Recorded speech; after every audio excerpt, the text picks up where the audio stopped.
Alright, so we've got an assembly guide. We've got some material here. The actual sprue itself. Sprue consists of many pieces. The figures themselves are on round, hard plastic circles. It appears there are many extra components that you can use. For example, I'll point this one out right here. If I am correct, that is the front and the back half of a skeleton dog. Another one that looks pretty interesting, just on the sprue itself, is the skull with the raven, the skull with the axe in its head, and other bits, undead, weapons. Appears to be the standard though.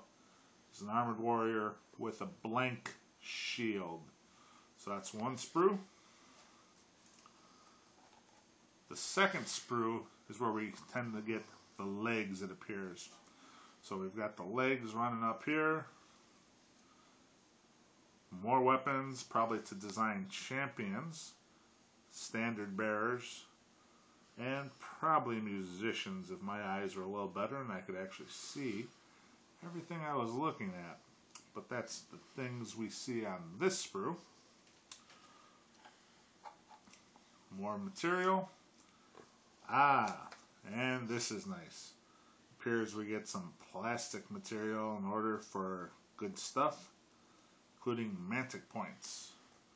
So these should enable you to spruce up your shields relatively quickly, especially if they're the same design.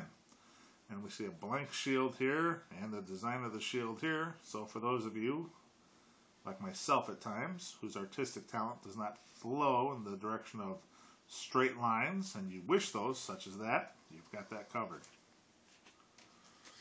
In addition, another sprue of such. And, more importantly, if you're playing in a game like Warhammer, where all of your figures have to be based on squares, or if you just appreciate the extra stability, you have your choice here. You can either keep them on the round bases, or you can glue them onto here. 10 and 10 gives us a full 20.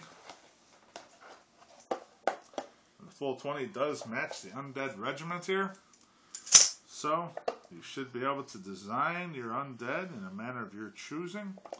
And for those such as myself, if you are lazy, as I can often be, wishing to get large sprues out, you can even play with your army painter. So, here we go again. Quick look. A lot of variety there. There's your horn I was talking about. There's your standard. Weapons. Various poses. 10 figures. And 10 figures. And the sprues are different. As you see, we have the Undead Champion Dog here, or the Undead Dog itself, not necessarily the Undead Champion.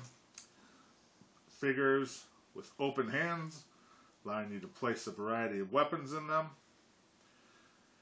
In terms of the material, there is a little bit of plastic. You might be able to see, like for here, need to trim that off a little bit. But the detail on the figures themselves is crisp. The figures themselves do not tend to have this excess plastic that the weapons do, which may be more a result of the weapons being cast in that shape as opposed to any fault of the molding. A lot of the details on the smaller pieces, such as the mound here, are very crisp and sharp. So be careful when you're playing with these. Make sure you give yourself enough leeway when you're clipping them from the sprue, as they do not leave you a lot of room to make error. This is good in that it allows them to maximize the amount of material in a minimized fashion. So if you're looking for undead warriors, and you want to know what the Mantic ones look like, you now have a first-hand look at the two sprues that make up the 20 individual units. I'm Joe Kushner. This is Mantic, Kings of War, 20 Undead Revenant Regiment.